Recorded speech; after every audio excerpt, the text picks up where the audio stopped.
Bien. Bon, je vais vous emmener en promenade un petit peu, puisque l'eau est quand même un matériau qui nous transporte physiquement et évidemment qui transporte notre imaginaire. Et donc, je vais essayer de vous montrer comment ce matériau transforme non seulement les lieux, mais aussi l'architecture du point de vue sensible, en fait. Car, évidemment, c'est paradoxal, l'eau nous attire, mais elle ne se laisse pas saisir. Donc, il y a là quelque chose qui est évidemment merveilleux, fascinant, et qui a des conséquences. Les conséquences, elles peuvent être, comme ici à Paris, plutôt historiques, c'est-à-dire des relations avec le fleuve, qui sont des relations de dispositifs urbains qui, évidemment, renvoient aux grands édifices, aux grands lieux constituant une capitale, et qui, c'est une spécificité d'ailleurs de Paris, ces grands lieux sont des lieux qui sont vides pour la plupart et qui s'ouvrent sur le fleuve. L'Assemblée nationale, la Concorde, les Tuileries, le parc Citroën, la bibliothèque, etc., etc. Et la bibliothèque, effectivement, fait partie de ce dispositif, qui est un dispositif de relation avec le fleuve qui laisse présager d'un futur, car en fait, ces grands espaces ouverts sur le fleuve ont été des lieux où les populations se sont rassemblées et ont marqué, en fait, l'histoire et, à terme, finalement, la géographie de la capitale. Donc, l'idée de construire un vide le long du fleuve à Paris est finalement une idée qui s'inscrit dans le prolongement du développement morphologique de la ville et qui a permis de gérer, finalement, sur l'est de Paris, une alliance qui est une alliance assez extraordinaire entre un parc d'un côté, grand parc, une passerelle et une vaste esplanade de l'autre côté du fleuve. Donc une espèce de lien qui est un lien moins institutionnel que ceux qui ont été inscrits au cœur de la capitale, dans le centre historique, mais qui est un lien qui,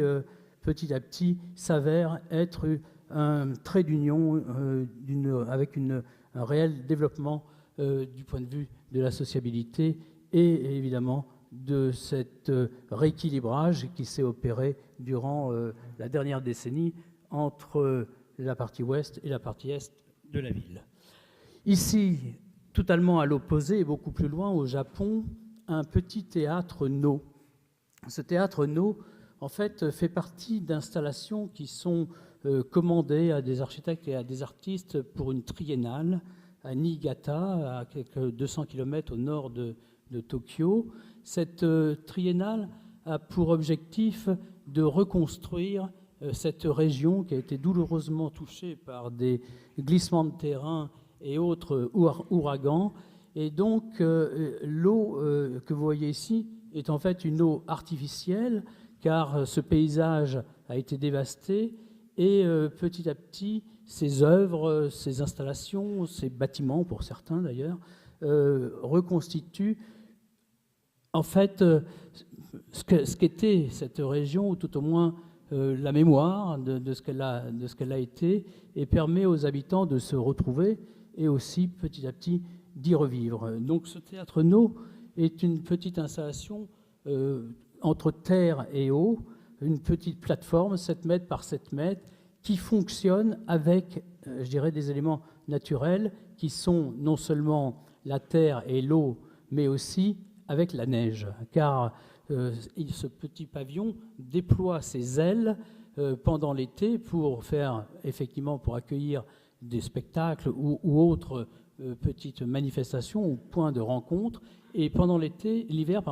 il replie ses ailes, car la neige peut aller de 2 à 4 mètres d'épaisseur, et donc il se trouve enfoui dans le paysage. Il y a là, pour moi, une dimension extrêmement, je dirais, émouvante de cette relation entre un objet architectural qui a sa propre vie, qui s'ouvre, qui se ferme, un paysage qui a aussi sa propre vie, qui peut des fois être impressionnante, et cette espèce de sentiment de ne plus savoir exactement où commence et où s'arrête l'architecture est pour moi évidemment en relation avec ce matériau liquide qui nous, comme je le disais tout à l'heure, qu'on a beaucoup de mal à saisir, mais dont on ne s'affranchit jamais réellement. Autre projet, ça c'est pour dater au carbone 14, c'est le projet que nous avons, qui a été retenu à l'origine pour le plan d'aménagement de Pudong à Shanghai. En fait, la ville de Shanghai avait organisé une consultation internationale et 2 projets ont été retenus. Un projet de Richard Rogers, à l'époque déjà sur la mobilité, et notre projet sur le dispositif urbain avec comme principe l'idée de ne pas faire ce qui a été fait de l'autre côté. L'autre côté, c'est le Bund qui est un boulevard absolument sublime, mais qui effectivement subissait les débordements du fleuve et donc des inondations. Et comme vous le savez, comme vous avez pu le voir sur place, a été construit une espèce d'énorme mur, digue, qui, de par la densité de la population et la vitalité de la ville chinoise, est vivable, mais sépare radicalement toute la partie courbe que vous voyez en bas de l'image du fleuve. Nous, ce que nous avions essayé de mettre en place, c'était ce jardin, ce parc, qui avait comme caractéristique d'être inondable, c'est-à-dire de ne pas construire un mur le long de l'eau, mais plutôt de laisser l'eau vivre sa vie, si je puis dire, c'est-à-dire qu'on puisse accepter les mouvements de l'eau en forme de crue sans pour autant s'en protéger par un dispositif de génie civil qui exclut d'une certaine façon la partie bâtie et vivante de la partie aquatique. Autre projet, celui-ci à Caen, également avec cette idée d'inondation. Je n'y suis jamais arrivé, peut-être que j'y arriverai, mais j'ai toujours rêvé d'utiliser l'eau aussi dans sa dimension un petit peu dangereuse, mais qui est une dimension absolument extraordinaire de transformation du paysage, de la relation que l'on peut avoir avec un paysage par le mouvement de l'eau, comme le montrait tout à l'heure d'ailleurs Francis Rambert à Venise. Il y a avec ce matériau des possibilités en fait de faire vivre nos paysages, nos paysages urbains ou ailleurs, d'une façon complètement liée à la nature et à la puissance de la nature. Donc à Caen, l'histoire toujours commence par un malheur, une grande aciérie. Cette aciérie ferme et elle libère des hectares de terrain sur un plateau, mais aussi dans la vallée, là où il y a le port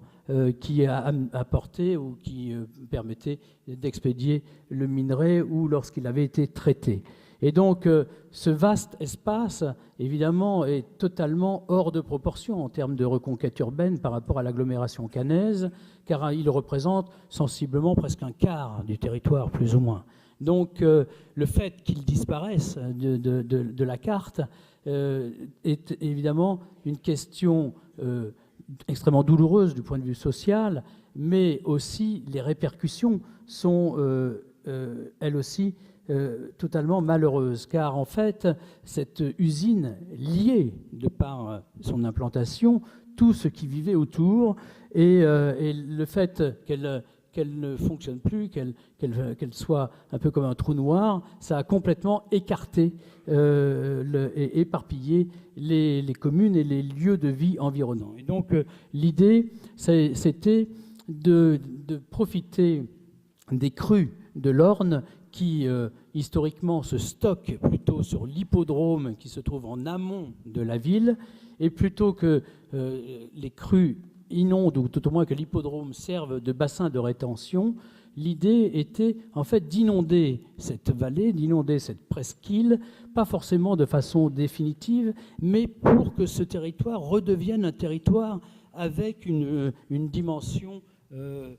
affective, retrouvée et positive, et que ça ne soit plus le lieu de la douleur, mais plutôt le lieu d'une transformation, donc d'un espoir, donc d'une rénovation et refondation du dispositif urbain. Également, on travaille sur le plateau avec, là aussi, des marquages qui sont des marquages extrêmement simples pour mesurer ce territoire, pour tenter petit à petit d'y retrouver,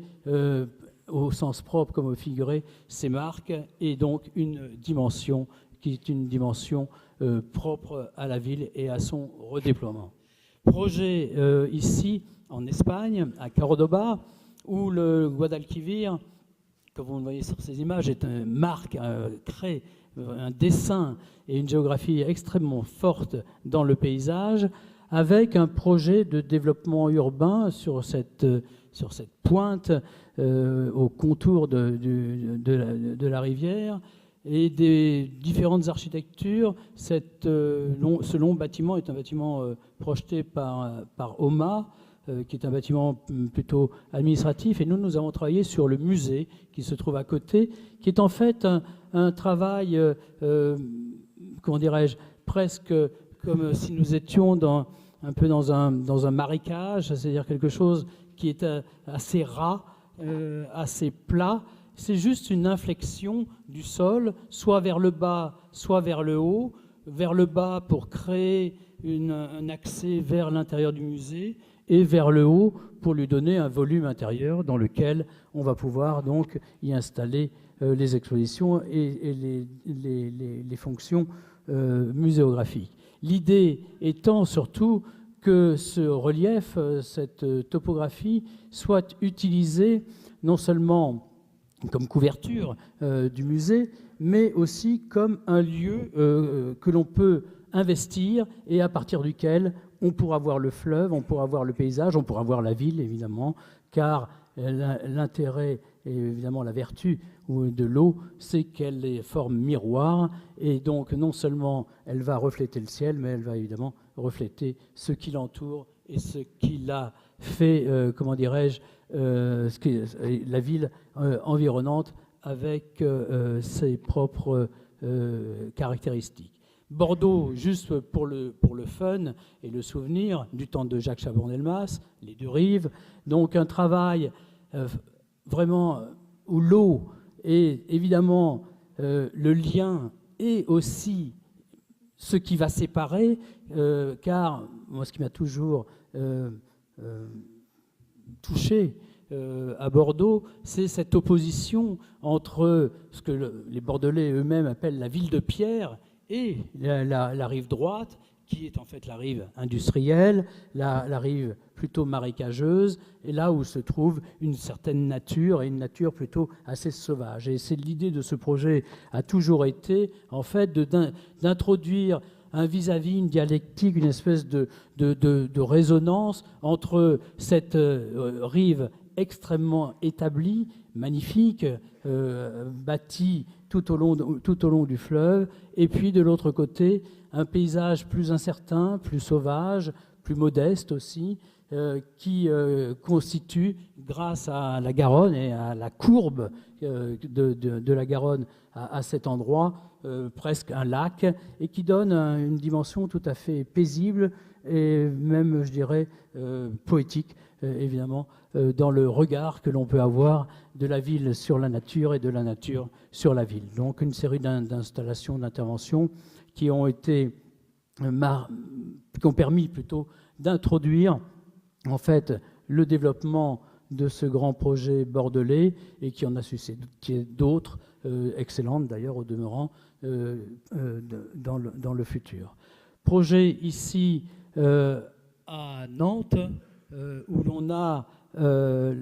évidemment ce projet, là aussi pour dater au carbone 14, avec Jean-Marc Ayrault il y a presque une vingtaine d'années, et François Gréter. On a donc petit à petit essayer d'imaginer, de rassembler cette île de Nantes qui était en fait constituée par 3 territoires qui avaient chacun leur petit nom historique, mais qui ne renvoyaient pas à cette centralité et surtout à cette richesse extraordinaire d'avoir au cœur d'une agglomération, au cœur de la ville, un territoire qui est un territoire de très grande dimension et qui a été révélé là aussi par des douleurs, encore une fois, comme à Caen, de transformation urbaine liées à la disparition de l'industrie. Je parle pour l'île de Nantes des chantiers du Bijon. Donc choc émotionnel du point de vue social à Nantes, une île maudite, car les chantiers du Bijon, les chantiers navals, évidemment, constituaient un des fleurons de Nantes, et aussi une partie de son âme. Et comme antidote, si je puis dire, cette tentative de donner un nom, de rendre lisible, visible, un territoire qui n'était pas dans l'œil et dans l'esprit des Nantais de l'époque, a été finalement un acte de transformation, ou plus exactement de fondation pour accueillir une transformation que vous connaissez, qui a été évoquée également ce matin dans la mise en place d'une métropole, comme Lyon regarde vers Saint-Étienne, Nantes regarde aujourd'hui vers Rennes. Il y a donc évidemment, au travers de ces cœurs qui ont été des cœurs meurtris, et des cœurs qui aujourd'hui vont évidemment permettre ce rayonnement et ce développement métropolitain. Une stratégie de projet tout à fait modeste, car c'était absolument gigantesque la dimension de cette île de Nantes. Donc on a essayé de faire beaucoup avec pas grand-chose. On a essayé tout simplement de marquer le bord de la Loire, de marquer le bord de l'île, de façon à ce qu'on ait une trace tout à fait peut-être légère, mais malgré tout relativement continue, pour dire qu'il y a là un territoire et qu'on l'a cerné, pas seulement avec un coup de crayon sur une carte, mais avec des éléments physiques propres au site, que l'on a trouvés sur le site et que l'on imaginait organisés, comme ces bidons par exemple, que l'on aligne. Donc des interventions qui sont entre l'arte povera et le marquage urbain, le travail d'une certaine façon sur l'espace public, mais qui ont permis d'accueillir un atelier d'urbanisme que pendant une dizaine d'années Alexandre Chemetov a animé et fait vivre, et qui a là, comme vous le savez tous, aussi marqué et transformé ce territoire. Autre projet, l'île Seguin.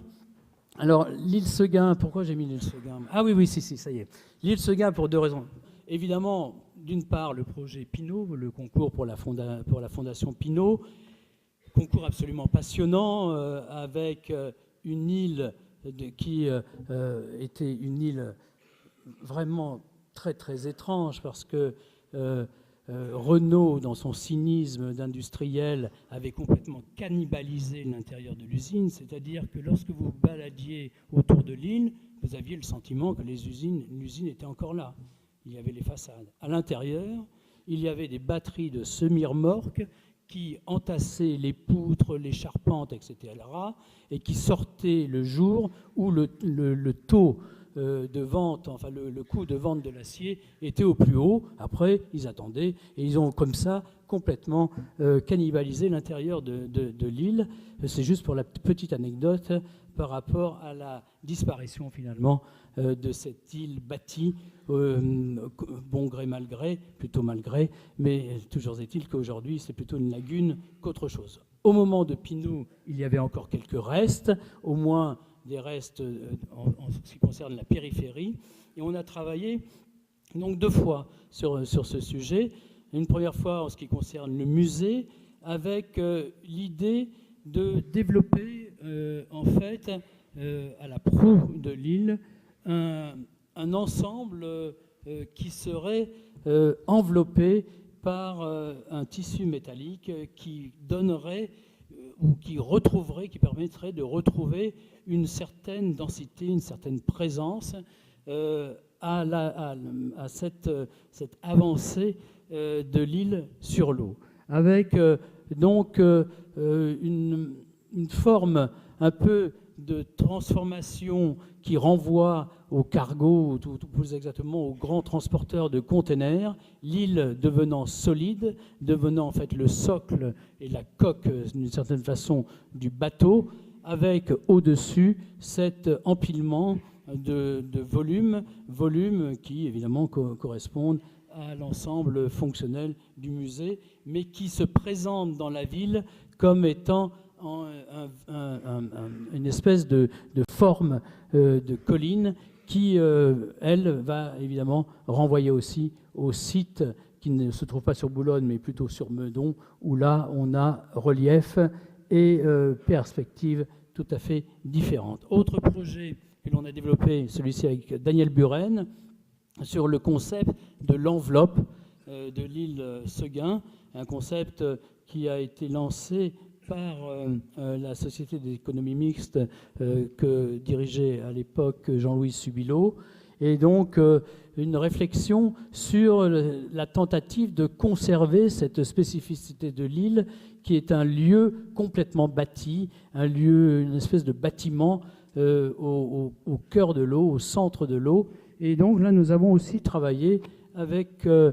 ces laits de tissu métallique pour en fait créer une forme de mur, mais de mur qui va ne pas rendre étanche l'extérieur, si je puis dire, et l'intérieur de l'île, qui va plutôt créer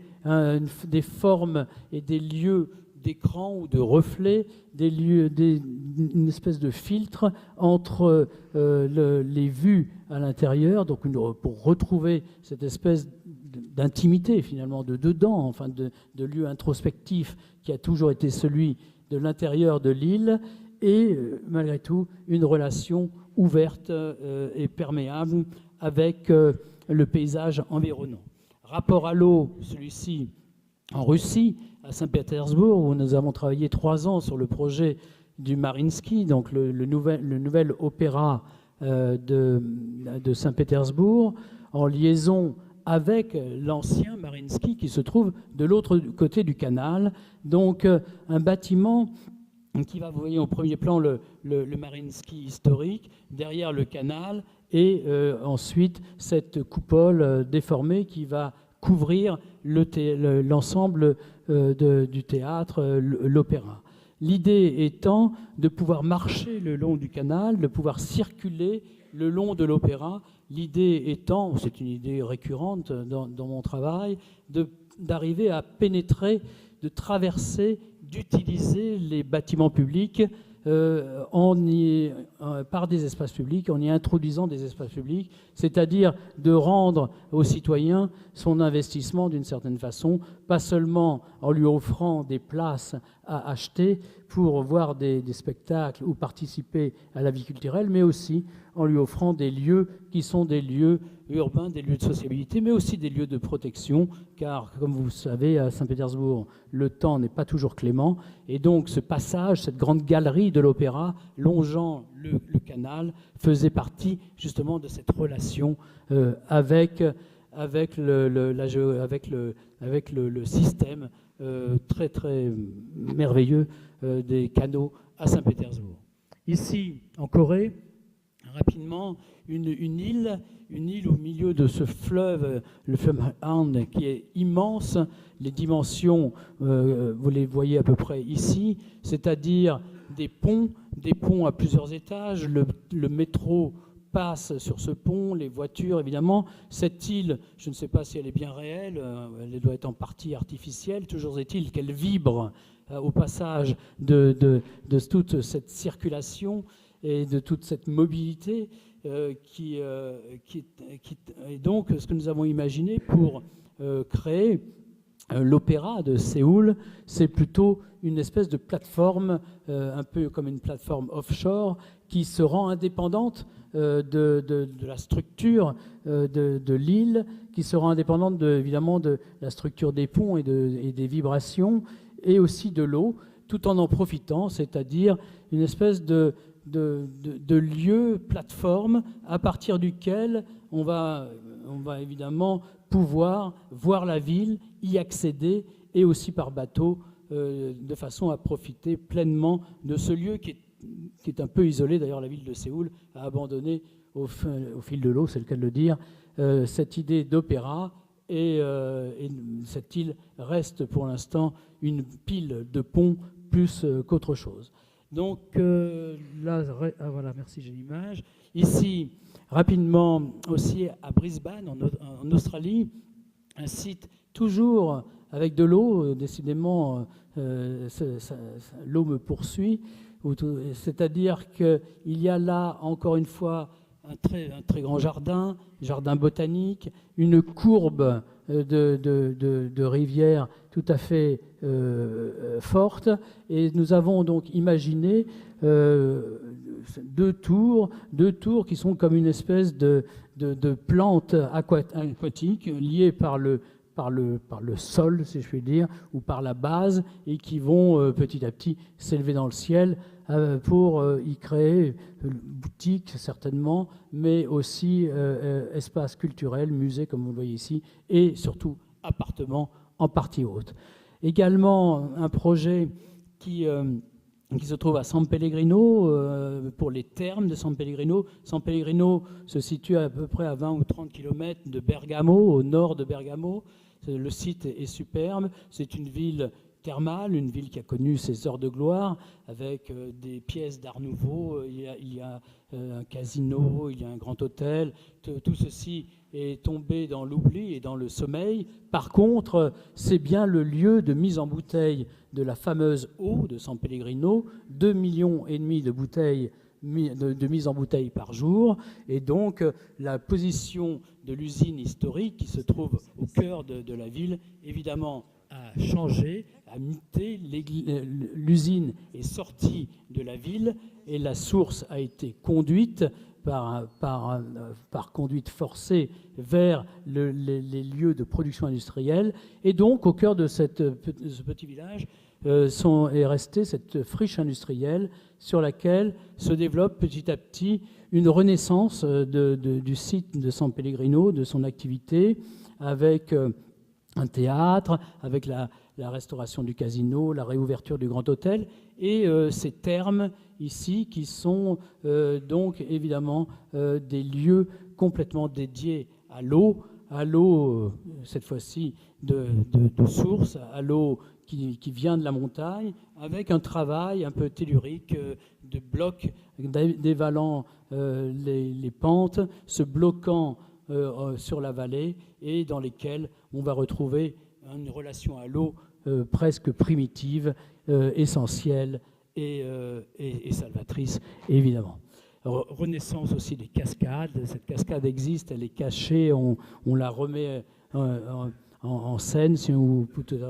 plus exactement en visibilité. Donc là aussi, l'eau comme élément de transformation, élément qui va en fait donner une dimension, une spécificité et une sensibilité particulière à l'architecture, au quartier, à la géographie et évidemment à la ville. La Magic Box, 2 projets qui s'enchaînent à Madrid. La Magic Box, c'est typiquement la stratégie urbaine d'investissement public sur des terrains à l'abandon, ou des terrains extrêmement difficiles, parce qu'ils ne sont pas desservis, parce qu'ils sont rejetés de la ville, tout en étant dans la ville elle-même. Là, nous sommes dans le sud de la ville de Madrid, un quartier extrêmement violent, difficile, un quartier complètement enserré par les autoroutes, enserré par les voies ferrées, et qui, dans le cadre de la candidature pour les Jeux Olympiques, a bénéficié de l'implantation de ce qu'on appelle la Magic Box, qui est en fait le tennis stadium de Madrid, et qui a transformé ce site en y installant évidemment ce grand équipement sportif, mais qui peut accueillir des événements avec ses toits qui s'ouvrent et qui se ferment, et qui est donc très, très pratique et praticable de jour comme de nuit, été comme hiver. Et donc, au-delà de l'équipement lui-même, il y a la mise en place d'un parc d'une 20aine d'hectares qui va être en fait l'origine d'un projet encore plus ambitieux,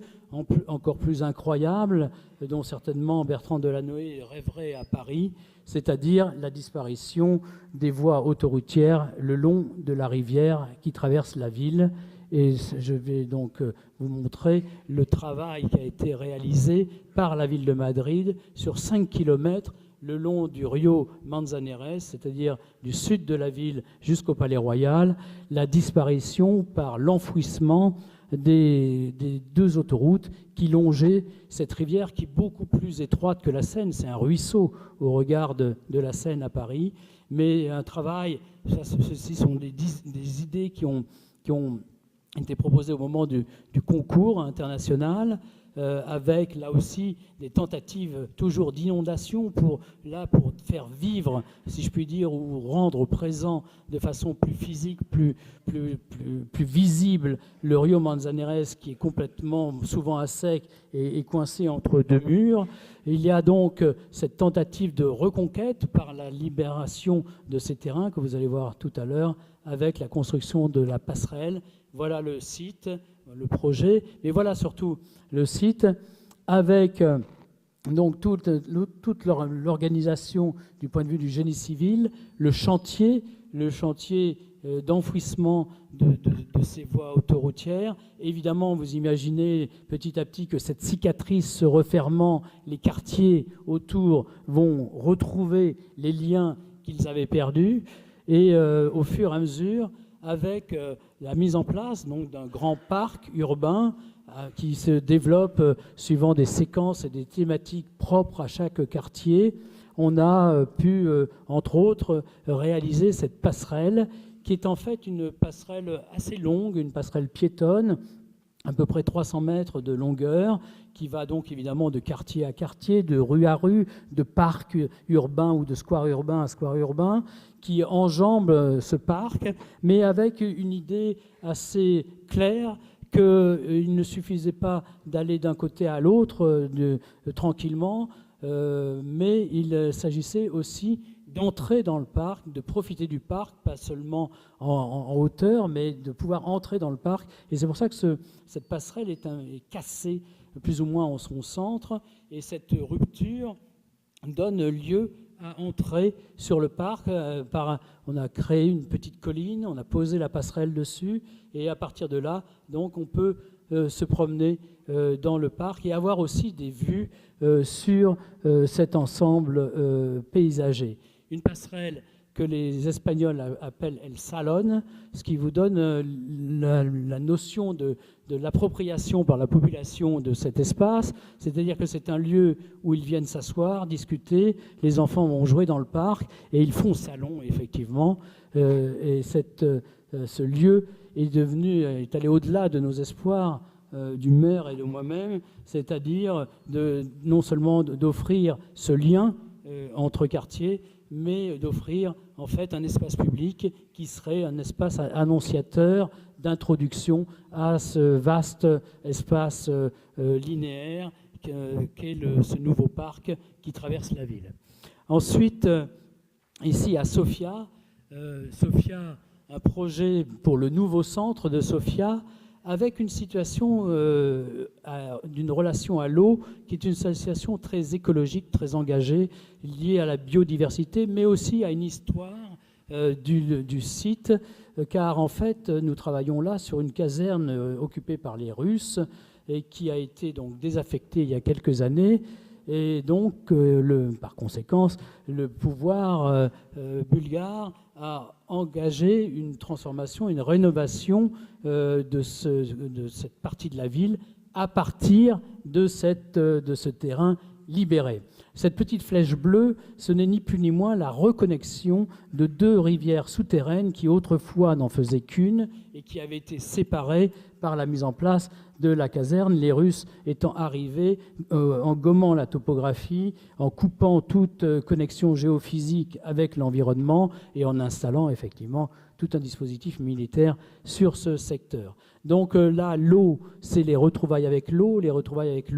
au sens de la vie et de l'hydrologie, c'est aussi le développement d'un quartier avec un très fort usage de l'eau en tant qu'élément faisant partie donc de performances de développement durable, comme l'atteste entre autres ce tableau sur un code ou une norme américaine LEED Platinum. Donc l'eau au service évidemment du développement durable, l'eau qui là aussi ressurgit sur un travail évidemment architectural et urbain qui renvoie à une forme d'identité qui permet l'appropriation, l'identification et d'une certaine façon la possibilité d'être là, heureux, parce qu'on y trouve un certain sens et une certaine aussi perspective. Projet pour vous dire que ça ne me quitte pas, l'eau ici sur le lac Majeur, à Locarno, où nous sommes en train de transformer le quartier de la gare de Locarno, qui va être utilisé aussi pour étendre les surfaces et les offres propres au Festival du film de Locarno, mais aussi à d'autres manifestations. L'idée étant de construire une grande terrasse qui va couvrir le faisceau des voies ferrées. Sur cette grande terrasse ouverte au sud, ouvrant largement sur le lac, donc elle va introduire un nouvel espace public entre montagne et lac. Il y a le Palais des Congrès, il y a également tout ce que l'on peut profiter en matière de toiture, puisque nous sommes à la montagne, et donc tous les toits sont visibles, et ils sont visibles de fort loin, et lorsqu'on les pratique, à partir d'eux, on a évidemment des vues sur le paysage environnant. En Corée, l'eau, évidemment, dans un cadre plus culturel, avec le travail pour un musée, pour Caltex. Là aussi, l'eau est toujours une source salvatrice. Caltex, c'est le pétrolier coréen, c'est-à-dire que derrière les montagnes que vous voyez, il y a des raffineries à perte de vue. Donc Caltex, pour se donner une certaine conscience et une certaine virginité sur certains points, investi du point de vue social, évidemment, puisque ça concerne la majeure partie de la population de cette région, mais investi de façon à donner, ou tout au moins à protéger, à développer une protection du littoral, une protection de ces îles que vous ne voyez pas, mais ce sont juste les deux premières îles qui annoncent tout un archipel d'îles, un paysage assez très, très beau. Et donc l'idée étant pour Caltex de créer au travers d'un concept que l'on a développé comme étant une espèce de rivière, une espèce de source culturelle qui naîtrait sur cette montagne, qui se poursuivrait au travers donc de l'eau et qui rejoindrait cette petite île, tout ceci dans un travail qui prolonge, mais aussi surtout protège cette partie, ce paysage de la ville. Et ce n'est pas anodin, car si vous connaissez la Corée, ils n'y vont pas de main morte. Nos grands ensembles sont des petits villages suisses par rapport aux leurs. Il y a tout à fait une autre relation à ce qu'est le grand ensemble en Asie et en particulier en Corée. Voilà, bon, je vais m'arrêter là. Si je vous montre quand même une image sur Vienne, quand même, pour en finir. Vienne qui est en construction. Il y a quand même une image que je voudrais vous montrer. Voilà, voilà Vienne. Vienne, nous réalisons actuellement 2 grandes tours à Vienne. Une tour à peu près 250 mètres, l'autre 180 mètres. Le quartier s'appelle Donau City, c'est là où se trouve le bâtiment des Nations Unies. Ce quartier se trouve surtout le long du Danube, donc vaste fleuve, vaste étendue d'eau, situation absolument privilégiée car la ville historique se trouve en face. Et donc ce que nous avons développé au travers d'une consultation d'urbanisme, c'est la reconquête petit à petit, ou plus exactement la conquête, car elle n'a jamais eu lieu, des rives du Danube sur ce côté du fleuve. Avec une stratégie urbaine très étrange, mais pas inintéressante du tout, de la part de la ville de Vienne, qui a en fait commencé à urbaniser ce quartier plutôt vers l'arrière que vers l'avant. L'avant étant évidemment les berges du fleuve. Et donc petit à petit, la valeur des terrains n'a fait que croître, l'intérêt de venir s'y installer n'a fait que s'amplifier. Donc c'est une stratégie qui n'est pas forcément inintéressante en termes de reconquête urbaine pour se conclure aujourd'hui par les dernières installations le long du fleuve avec un projet qui est un projet un peu de fracture de deux volumes qui va marquer l'entrée de ce quartier côté fleuve avec un dispositif de station de métro qui est très généreux, très dense également, et qui va permettre de passer d'une porte à l'autre, d'un lieu à l'autre, d'une infractuosité à l'autre. Et voilà quelques images pour montrer que nous sommes dans la réalité de l'architecture. Merci.